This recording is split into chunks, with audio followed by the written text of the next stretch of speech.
ونستغفره ونعوذ بالله من شرور أنفسنا ومن سيئات أعمالنا من يهده الله فلا مضل له ومن يضلله فلا هادي له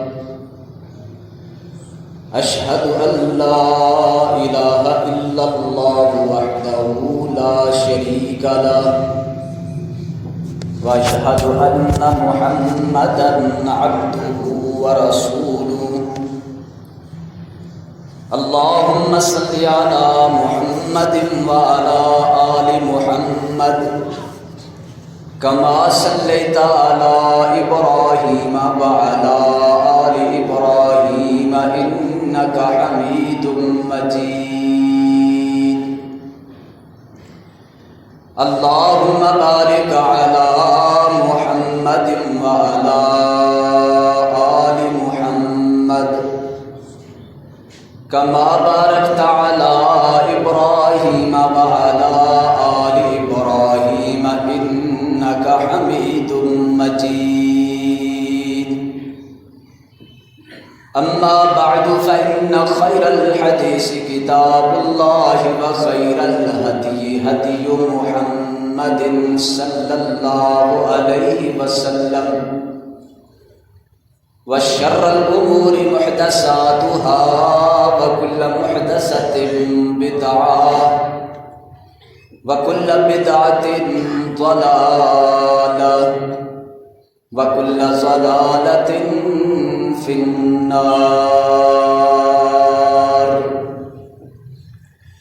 أعوذ بالله من الشيطان الرجيم بسم الله الرحمن الرحيم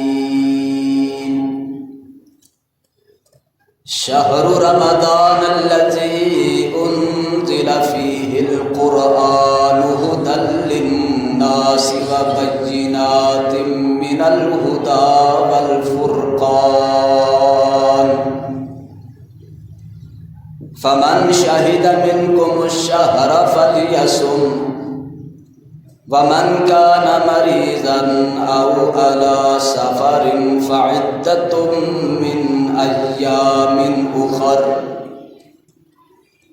يريد الله بكم اليسر ولا يريد بكم العسر ولتكملوا العدة ولتكبروا الله على ما هداكم ولعلكم تشكرون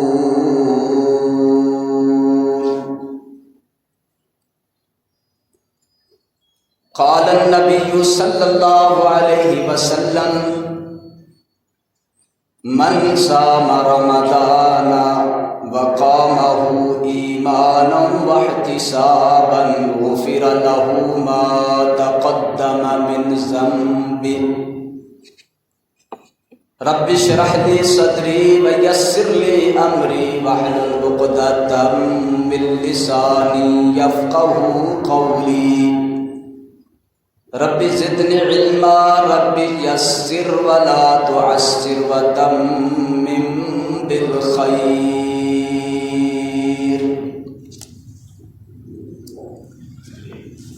ہر قسم کی حمد و ثنا اللہ وحدہ لا شریک کے لیے ہے ان گن بے حد و حساب درود و سلام اللہ کے آخری نبی جناب محمد الرسول اللہ صلی اللہ علیہ وآلہ وسلم پر اللہ تعالیٰ کا ارشاد گرامی ہے رمضان المبارک وہ مہینہ ہے جس میں قرآن کو نازل کیا گیا یہ قرآن لوگوں کے لیے ہدایت کا باعث ہے اور ہدایت کی روشن دلیلیں ہیں اور حق و باطل میں فرق کرنے والا ہے تو جو کوئی اس مہینے میں موجود ہو اسے چاہیے کہ وہ ضرور اس کے روزے رکھے اور جو کوئی بیمار ہو یا سفر پر ہو تو وہ دوسرے دنوں میں گنتی مکمل کر لے اللہ تعالیٰ تمہارے ساتھ آسانی کا ارادہ فرماتا ہے اور تمہارے ساتھ تنگی کا ارادہ نہیں رکھتا، تاکہ تم اپنی گنتی مکمل کرو اور اللہ کی بڑائی بیان کرو اس بات پر جو اس نے تم کو ہدایت عطا فرما دی، اور تاکہ تم شکر ادا کرو۔ حضرات گرامی، سورہ بقرہ کی 185 نمبر آیت اور اس کا ترجمہ پیش کیا ہے۔ رمضان المبارک کی آمد ہے۔ ماہ رمضان نیکیوں کی فصل بہار ہے، یعنی یہ نیکیوں کا موسم بہار ہے۔ جس طرح سارے موسموں میں سے موسم بہار بہترین موسم قرار دیا جاتا ہے، اسی طرح نیکیوں کے لیے سب سے بہترین مہینہ رمضان المبارک قرار دیا جاتا ہے۔ رمضان المبارک کی بڑی عظمت، بڑی شان اور بڑی فضیلت ہے۔ نبی کریم صلی اللہ علیہ وسلم نے ارشاد فرمایا کہ رمضان المبارک جب شروع ہوتا ہے، رات کو رمضان کا چاند نظر آ جاتا ہے تو اس کے ساتھ ہی اللہ کی رحمت والے فرشتے زمین پر پھیل جاتے ہیں اور وہ آواز لگاتے ہیں، یا باغی الخیر اقبل و یا باغی الشر اقصر، اے نیکی کو چاہنے والے اب آگے بڑھو، کیونکہ یہی نیکیاں کمانے کا صحیح موسم آیا ہے۔ تو جو نیکیاں چاہتا تھا زیادہ سے زیادہ آخرت کے لیے خزانہ بنا لے، جمع پونجی کر لے، تو یہ وہ صحیح دن آ چکے ہیں جو اللہ نے نصیب میں کر دیے ہیں۔ لہذا وہ فرشتہ آواز لگاتا ہے جو ہر مومن کے دل کو ٹکراتی ہے، یا باغی الخیر اقبل، اے نیکیوں کو چاہنے والے آگے بڑھ۔ لہذا اس کا اثر یہ ہوتا ہے کہ سچ میں جو شخص نیکی کمانے والا ہے یا نیکی کی تلاش میں رہنے والا ہے، وہ ان دنوں کو بڑی غنیمت سمجھتے ہوئے بڑھ چڑھ کر نیکیوں میں حصہ لیتا ہے۔ اور فرشتہ دوسری بات بھی ساتھ کہتا ہے، وَيَا بَاغِيَ الشَّرِّ أَقْصِرْ، اے برائی کو چاہنے والے، برائی کے پروگرام بنانے والا، برائی کا ارادہ کرنے والا، برائی کے لیے سوچنے والا، فرشتے اسے بھی آواز دیتے ہیں، یا باغی الشر، اے برائی ڈھونڈنے والے، اے گناہ تلاش کرنے والے، اے خرابی کرنے والے، اقصر، اب رک جا۔ لہذا گناہ گار کے دل تک بھی آواز فرشتے کی جاتی ہے کہ اب رک جا۔ رمضان کے مہینے کی وجہ سے شرم کر لے، حیا کر لے، لحاظ کر لے، اب رک جا۔ تو یہ وہ مبارک مہینہ شروع ہونے والا ہے۔ اگر ہم کہیں یہ مہینہ ایک مہمان ہے، تو مہمان کی مہمان نوازی، عزت، خدمت ہر عقل مند انسان کرتا ہے۔ یہ مہینہ مہمان بن کے آئے تو اس مہینے کی تکریم ہے، عزت ہے، لحاظ ہے۔ لہذا ایسا کوئی عمل یا ایسی کوئی بات اور ایسا کوئی کام جس کی وجہ سے مہمان کی دل آزاری ہو، مہمان ناراض ہوتا ہو، برا محسوس کرتا ہو، اس کی توہین ہوتی ہو، وہ نہیں کرنا چاہیے۔ مہمان آنے پر لوگ گھر کو صاف ستھرا کرتے ہیں، لوگ گھر کے اندر بندوبست کرتے ہیں، تیاری کرتے ہیں۔ یہ مہمان نیکیوں والا مہمان اس کے لیے تیاری یہ ہے کہ نیکیوں کا پروگرام بنا لیا جائے کہ جب یہ مہمان آئے گا تو میں نیکیوں کے ساتھ اس کی توازو کروں گا۔ اگر ہم کہیں یہ رمضان کا مہینہ امتحان کا مہینہ ہے، اللہ اپنے بندوں کو آزمانے والا، تو امتحان کے لیے بھی تیاری ہوتی ہے، تو پھر امتحان میں پاس ہوتے ہیں۔ گویا کہ پھر اس طالب علم کی طرح جو امتحان کی فکر کر کے، امتحان کی تیاری کر کے امتحان میں بیٹھتا ہے اور پھر بھرپور کامیابی حاصل کرتا ہے، ہمیں اس طالب علم کی طرح اس مہینے کے لیے تیاری کرنی ہوگی، اور پھر جب یہ مہینہ شروع ہو جائے تو اپنی کی ہوئی تیاری اس کے ساتھ اس امتحان کو اچھی طرح پاس کیا جائے۔ اگر اس کی مثال بارش کے ساتھ دی جائے کہ جیسے بارش برستی ہے، اس طرح اس مہینے میں رحمتیں برستی ہیں، برکتیں برستی ہیں، مغفرتیں برستی ہیں۔ بعض لوگوں نے اس مہینے کے 3 اشرے ان کے الگ الگ نام بنائے ہیں، تینوں کے الگ الگ نام کسی صحیح حدیث میں نہیں، لیکن یہ بات ضرور ہے کہ ہر دن ہی رحمت والا، مغفرت والا، جہنم سے آزادی والا ہے۔ رمضان کے ہر دن ایسا ہوتا ہے، پہلا عشرہ رحمت کا، دوسرا مغفرت کا، تیسرا جہنم سے آزادی کا کہنا، یہ تینوں چیزیں تو روز ہوتی ہیں۔ رحمتیں بھی برستی ہیں، مغفرتیں بھی حاصل ہوتی ہیں، اور روز کی روز جہنم سے آزادی بھی نصیب ہوتی ہے۔ پیارے نبی صلی اللہ علیہ وسلم نے فرمایا، جب روزہ دار افطاری کے لیے بیٹھتا ہے، سارا دن بھوکا پیاسا رہنے کے بعد افطاری کا وقت آتا ہے، اللہ تعالیٰ اس کے سارے دن کے دل کے حالات سے بھی واقف ہے، ظاہری حالات سے بھی واقف ہے، اپنے بندے کی کوشش محنت سے واقف ہے۔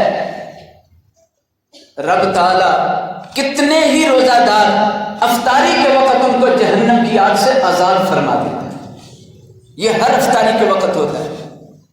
لہذا یہ کہنا آخری عشرے میں جہنم سے آزادی ہے، نہیں، وہ روز ہی افطاری کے وقت ہے۔ تو اگر اس کی مثال ہم بارش کے ساتھ دیں، جیسے بارش برستی ہے، اسی طرح رمضان کے مہینے میں اللہ کی رحمتیں برستی ہیں اور بڑی تیزی سے برستی ہیں، اللہ کی طرف سے برکتیں برستی ہیں، اللہ کی طرف سے بخششیں برستی ہیں، اللہ تعالیٰ کی طرف سے جہنم سے آزادی کے سرٹیفکیٹ برسائے جاتے ہیں۔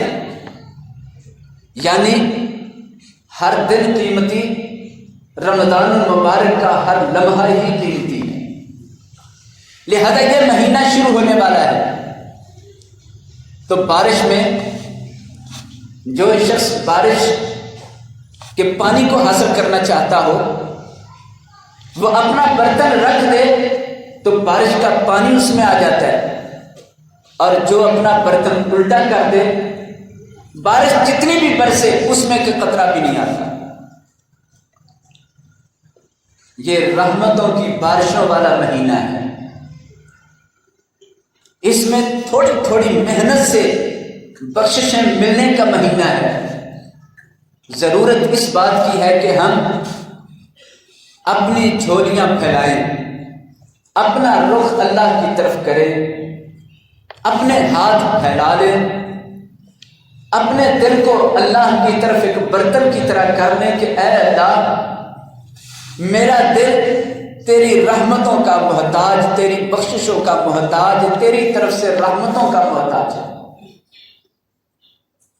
پھر دل شیطان والی راہ پر نہ نکلے تو یقیناً اس مہینے کی بیش بہار رحمتیں، برکتیں ضرور حاصل ہوں گی۔ نبی کریم صلی اللہ علیہ وسلم نے ماہ رمضان کو اتنی اہمیت دی کہ اس مہینے کے روزے ارکان اسلام میں سے ایک رکن کا درجہ رکھتے ہیں۔ اسی طرح آپ صلی اللہ علیہ وسلم فرماتے ہیں جب رمضان کا مہینہ شروع ہوتا ہے تو اللہ رب العالمین جنت کے تمام دروازے کھول دیتا ہے۔ ایک حدیث میں ہے آسمان کے تمام دروازے کھول دیتا ہے۔ آسمان میں کتنے دروازے کوئی نہیں جانتا، اللہ تعالیٰ آسمان کے دروازے کھول دیتے ہیں۔ جنت کے 8 دروازے ہیں، 8 کے 8 گیٹ کھول دیے جاتے ہیں، اور جہنم کے 7 دروازے ہیں، 7 کے 7 بند کر دیے جاتے ہیں، اور شیاطین کو زنجیروں میں جکڑ دیا جاتا ہے۔ اس مہینے کی یہ جو فضیلت ہے یہ کسی اور مہینے میں نہیں ہے کہ شیطان کو جکڑا جائے، جنت کے سارے دروازے کھول دیے جائے، جہنم کے دروازوں کو مکمل بند کر دیا جائے۔ اور اس سے یہ اشارہ دیا ہے کہ میرے بندو، میں اتنا زیادہ تمہارے لیے مہربان ہو گیا ہوں کہ اب میں نے اپنی جنت کے سارے دروازے کھول دیے، یعنی اب تمہارے لیے جنت کا رستہ کھولا ہے کہ جنت کی طرف آ جاؤ، اور جہنم کا دروازہ، جہنم کے رستے تمام میں نے بند کر دیے ہیں۔ اور شیاطین جن کی بنا پر انسان یہ سمجھتا ہے کہ شیطان مجھ سے گناہ کرواتا ہے، شیطان کو زنجیروں کے اندر بند کر دیا جاتا ہے۔ وَسُلْسِلَتِ الشَّيَاطِينِ، تمام شیطان، ایک نے جمع کا لفظ بولا ہے، الشیاطین، تمام شیطانوں کو باندھ دیا جاتا ہے۔ سوال پیدا ہوتا ہے پھر گناہ کیوں ہوتے ہیں؟ یہ سوال نہیں بلکہ جواب ہے کہ لوگوں، ہر گناہ شیطان نہیں کرواتا، شیطان کرواتا ہوتا تو میرے پیغمبر کے فرمان کے مطابق شیطان تو اس مہینے میں باندھ دیا گیا، وہ انسان کے قریب پھٹک نہیں سکتا۔ یہ جواب ہے اس بات کا کہ شیطان گناہ نہیں کرواتا، شیطان صرف گناہ کی دعوت دیتا ہے۔ کوئی بندہ آپ کو ایک دن یہ کہہ کے جائے کہ آپ میرے ڈیرے پہ آنا، میں آپ کو یہ سب چیزیں دوں گا، حرام چیزوں کے نام لے، بندہ ایک دن نہ جائے، 2 دن نہ جائے، ہفتے بعد چلا جائے، دعوت تو اس نے ایک دن دی تھی کہ کسی دن میرے پاس آنا۔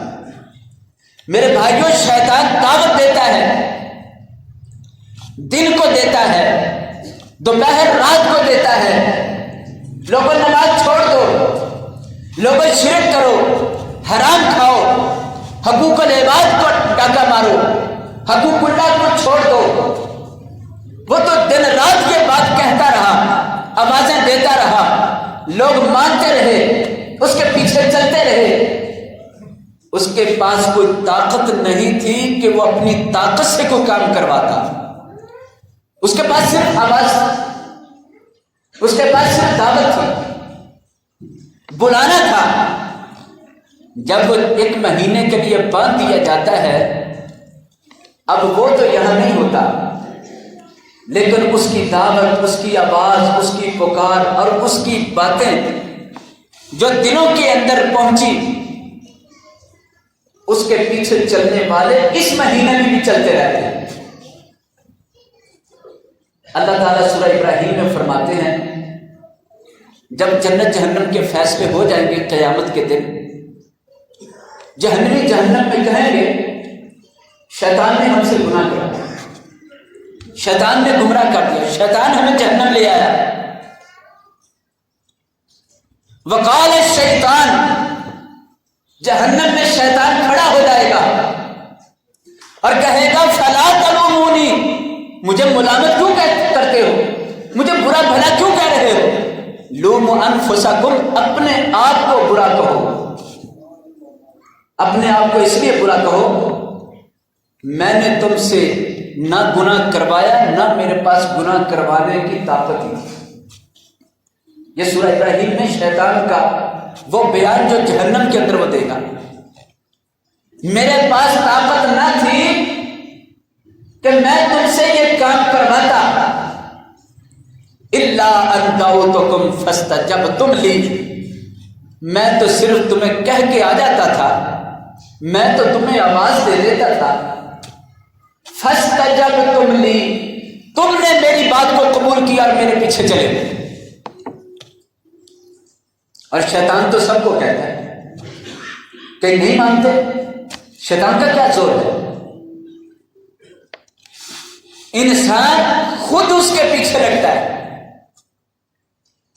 رمضان کا مہینہ یہ ثابت کرے گا کہ لوگوں، شیطان ایک مہینے کے لیے تمہارے سے دور کر دیا گیا۔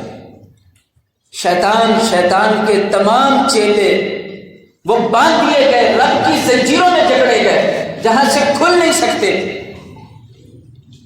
اور اس وقت جب وہ موجود نہیں تھا تو تم نے پھر اللہ کی نافرمانی کیوں کی؟ پھر تم نے وہ سارے کام کیوں کیے؟ یہ تو انسان پر سوال بنتا ہے کہ یہ کیوں ہو رہا ہے؟ تو رمضان المبارک وہ مہینہ ہے جس میں شیطان کو جکڑ دیا جاتا ہے۔ یہاں ایک بات بڑی اہم ہے کہ یہ مہینہ تربیت کا مہینہ ہے۔ اگر کوئی چاہتا ہے میری اسلامی تربیت ہو تو یہ مہینہ اسلامی تربیت کرنے کا مہینہ ہے۔ اپنے آپ کو تربیت کے لیے تیار کر دے، پیش کر دے، پھر اللہ کے بتائے ہوئے رستے کے مطابق صبح سویرے تہجد کے وقت سحری کے لیے اٹھیں گے۔ اور ایک مسلمان کو، ایک مومن کو یا اللہ کا دوست بننے کے لیے جو وقت دیا گیا اٹھنے کا وہ تہجد والا۔ اذان کے وقت اٹھنا فرض ہے اور اذان سے پہلے اٹھنا، یہ اللہ کو دوست بنانا، اللہ کا ولی بننا، اللہ کا قریبی بننا ہے۔ حضور صلی اللہ علیہ وسلم نے فرمایا جو فجر کی اذان سے پہلے اٹھتے ہیں یہ عادت فَإِنَّهُ دَأْبُ الصَّالِحِينَ، یہ اللہ کے پچھلے نیک بندوں کی عادتوں میں سے عادت ہے۔ تو اللہ تعالیٰ اس مہینے میں جو لوگ کہتے ہیں جھاگ نہیں آتی، تو دیکھ لیں سب مسلمان اللہ کے بہت تھوڑے جن کو گنا نہیں جا سکتا یا جن کا ذکر نہیں کیا جا سکتا، بہت کم سے لوگ نہیں اٹھتے، سب لوگ صبح سویرے تہجد کے وقت اٹھ جاتے ہیں، سحری کے وقت اٹھ جاتے ہیں۔ اللہ تعالیٰ ایک مہینہ اٹھاتا ہے، تربیت دے رہا ہے کہ دل میں فکر لے کر سوو گے تو صبح جاگا ہے، بے فکری سے سوو گے تو 11 مہینے جاگ نہیں آئے۔ ایک مہینہ صرف انسان فکر کر رہا ہوتا ہے، یہ ایک تربیت ہے۔ اللہ تعالیٰ تربیت فرماتے ہیں سحری کے وقت اٹھنے کی، پھر اس وقت کھانا کھا لیا، سحری کے بعد نماز ادا کرنی۔ نمازیں تو عام دنوں میں بھی 5 فرض ہیں، لیکن روزہ رکھ کر تو اور زیادہ تقوی اختیار کرنے کا حکم ہے۔ اللہ تعالیٰ فرماتے روزہ اس لیے فرض کیا لعلکم تتقون، تاکہ تم پرہیز کر پائیں۔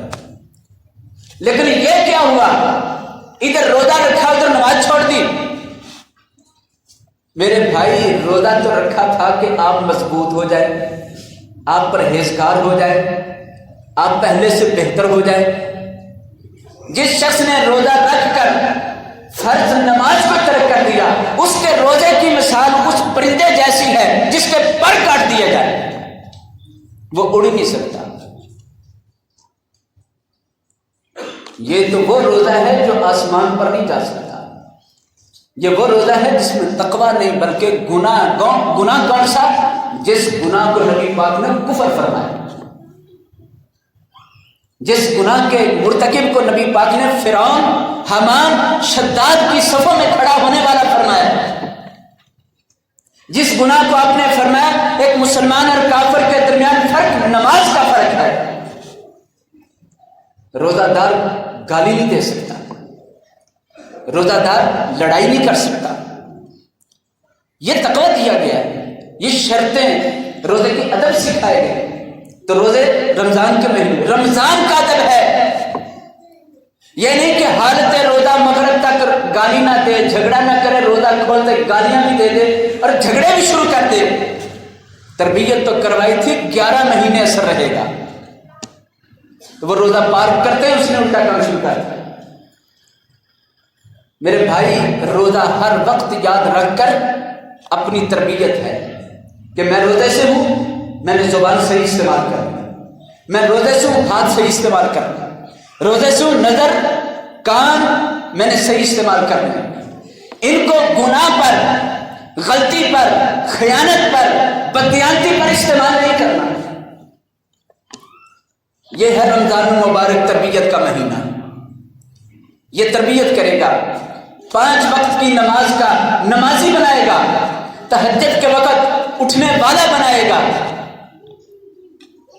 پھر رمضان کا اور قرآن کا تو بڑا گہرا تعلق ہے۔ یہ رمضان کے مہینے کو عزت کیوں ملی؟ قرآن پاک فرما رہا ہے، سورہ بقرہ کی 185 نمبر ہے، اللہ فرماتے ہیں رمضان کے مہینے کو عزت دی ہے قرآن کی وجہ سے، شہر رمضان الذی انزل فیہ القرآن، یہ رمضان کا مہینہ باعزت اس لیے بنایا کہ اس مہینے کے اندر قرآن پاک کو نازل فرمایا۔ اس مہینے میں نبی پاک صلی اللہ علیہ وسلم دوسرے مہینوں کی نسبت سب سے زیادہ قرآن کی تلاوت فرمایا کرتے۔ سید عائشہ رضی اللہ عنہا فرماتی ہیں آپ صلی اللہ علیہ وسلم جتنا قرآن نازل ہوا ہوتا سارے کا دور دہرائی جبریل علیہ السلام کے ساتھ فرمایا کرتے، لیکن جس سال آپ کا آخری رمضان تھا، عمر کا آخری رمضان تھا، اس سال آپ صلی اللہ علیہ وسلم نے جبریل علیہ السلام کے ساتھ سارے قرآن کا 2 بار دور فرمایا، 2 بار پورا قرآن دہرایا۔ حضرات گرامی، یہ مہینہ قرآن پڑھنے کا مہینہ ہے، قرآن سمجھنے کا مہینہ ہے، قرآن سے دل لگانے کا مہینہ ہے، قرآن کو اپنے دل کی بہار بنانے کا مہینہ ہے۔ ایک حدیث مشکات شریف سے بیان کر کے میں بات کو ختم کرتا ہوں۔ آپ صلی اللہ علیہ وسلم نے ارشاد فرمایا، قیامت کا دن ہوگا، وہاں انسان کے لیے 2 سفارشی ہوں گے جن کی سفارش سے اس کی بخشش ہوگی۔ 2 سفارش، الصیام والقرآن یشفعان للعبد، روزے اور قرآن پاک، یہ 2 سفارشی بن کر ہیں، اور ان دونوں کی سفارش پکی بنانے کے یہی مہینہ ہے۔ اس مہینے میں ایسی تربیت لے لی جائے، ایسی عادت بنا لی جائے کہ وہ عادت پھر اگلے 11 مہینوں تک بن جائے۔ یہ مہینہ صرف نیکیوں کی عادت نہیں بناتا، گناہ چھڑانے کی بھی عادت بناتا ہے، ایسی تربیت کرتا ہے۔ جو کہتا ہے میں سگریٹ نہیں چھوڑ سکتا، نشہ نہیں چھوڑ سکتا، میں شراب نہیں چھوڑ سکتا، جو بندہ یہ کہتا ہے اسے جاننا چاہیے اللہ چاہے تو چھڑا دیتا ہے۔ اللہ پہ بھروسہ کرے، اللہ سے دعا کرے، اس مہینے کا ادب احترام کرے، اس مہینے کے اندر چھوڑا ہوا عمل اللہ تعالیٰ اگلے 11 مہینوں میں بھی اپنی مدد اور فضل سے اس کی جان چھڑا دے گا۔ بری عادتیں چھڑا دیتا ہے، جو چاہتا ہے میری گالی گلوچ بند ہو جائے، لڑائی کی عادت بند ہو جائے، غصہ شیطان کی طرف سے ہے، بات بات پر، چھوٹی بات پر بڑے بڑے غصے کے بول بولنا، جو چاہتا ہے اس غصے سے نجات پاؤ، اسے چاہیے اس مہینے میں توجہ دے، اس مہینے میں تربیت کر لے اپنی، اللہ اکبر، اپنی کہہ رہا ہوں تربیت اپنی۔ اس لیے کہ ہم نے اپنے آپ کو آپ ہی کنٹرول کرنا ہے. کوئی حکومت، کوئی افسر کسی کو کنٹرول نہیں کر سکتا. انسان اپنے آپ کو آپ کنٹرول کرتا ہے. عمرو بن عاص فرماتے ہیں مصر فتح ہوا تو مصر کے کافر لوگوں نے سوچا کہ مسلمان تلوار سے زیر نہیں کیے گئے، ایک اور چال چلتے. اپنی عورتیں سجا کر مجاہدین اسلام کے سامنے کھڑی کر دی کہ آؤ ہمارے شہر میں آ جاؤ، آپ داخل ہو جاؤ، فتح کر لو. مسلمانوں کی نظریں عورتوں کی طرف اٹھنے لگی تو دیکھا کہ یہ تو فتنہ بن جائے گا. کافر اس طرف لگا کر ہمارے مسلمانوں اور مجاہدوں کو اچانک حملہ کریں گے، ان کو کیسے اس کام سے روک لیا جائے. سجدے دینا. عمرو بن عاص بلند جگہ پر کھڑے ہو کر قرآن کی ایک آیت پڑھتے ہیں، قل للمؤمنین یغضوا من ابصارہم ویحفظوا فروجہم. اے میرے پیغمبر اپنے مومنوں سے کہہ دو جب عورتیں سامنے ہوں تو نظر جھکا لیا کریں، شرمگاہوں کی حفاظت کیا کریں. یہ آیت کا آدھا ٹکڑا سننا تھا. جنہیں کسی کی تلوار روک نہیں سکتی، وہ سارے کے سارے صحابہ کرام اپنی نظریں جھکا لیتے ہیں، عورتیں کھڑی رہ جاتی ہیں، بڑی سری رہ جاتی ہیں. یہ رب کے نیک بندے قرآن کی ایک آیت کا آدھا حصہ سن کے اپنے دلوں کو سدرا پہ ڈال دیتے. یہ ہے اپنے آپ کو کنٹرول. میرے بھائی، ہم جس دل پر حاکم بنائے گئے ہیں، جس جسم پر ہمیں اللہ نے اختیار دیا ہے، اس کا معاملہ اس طرح ہے جس طرح آپ ایک گھوڑے پر سوار ہو. آپ ایک گھوڑے پر سوار ہو. اگر آپ نے اپنے گھوڑے کو تربیت دے دی، قابو کر لیا، کنٹرول کر لیا، اپنا فرما بردار بنا لیا، تو آپ اپنے گھوڑے پہ بیٹھ کے جہاں جانا چاہیں گے نا وہاں جائے گا. جہاں کھڑا کریں گے کھڑا ہوگا، جہاں کو موڑنے چاہیں گے ایک طرف کی لگام کھینچیں گے ادھر کو مڑ جائے گا، دوسری طرف کھینچیں گے ادھر کو مڑ جائے گا. وہ آپ کے مطابق ہوگا، آپ کو صحیح سفر کروائے گا. اور اگر آپ کسی اناڑی جانور پر بیٹھ گئے، ضدی گھوڑے پر بیٹھ گئے جس کی تربیت نہیں ہوئی، آپ اوپر بیٹھ کے چلیں گے، وہ آپ کو تنگ کرے گا. ہو سکتا ہے کہ وہ اپنی ضد کے ساتھ اچھل کود کرتا ہوا، بغاوت کرتا ہوا آپ کو اپنے اوپر سے نیچے گرا دے اور اپنی ٹانگوں کا نشانہ بنا ڈالے. اسی طرح ہمارے دل کی مرضیوں کا حال ہے. اگر ہم اپنے آپ کو کنٹرول کریں، تربیت کریں، تو اس سواری کی طرح ہے جس پر سفر کا مزہ آ جائے گا. اور اگر ہم اپنے آپ کو خود کنٹرول کرنے والے نہ بنیں تو پھر ہمارا ہی نفس ہمیں گمراہیوں کے گڑھوں میں اور ہمیں گمراہیوں کے تنور کے اندر پھینکے گا اور وہ ہمیں ہلاک کر ڈالے گا. اپنی تربیت آپ ہے، اپنا کنٹرول آپ ہے، اپنا نفع نقصان آپ سمجھنا ہے. اللہ نے رہنمائی دے دی ہے، اب اس کے مطابق خود ہی چلنا ہے. تو یہ مہینہ تربیت کا مہینہ ہے.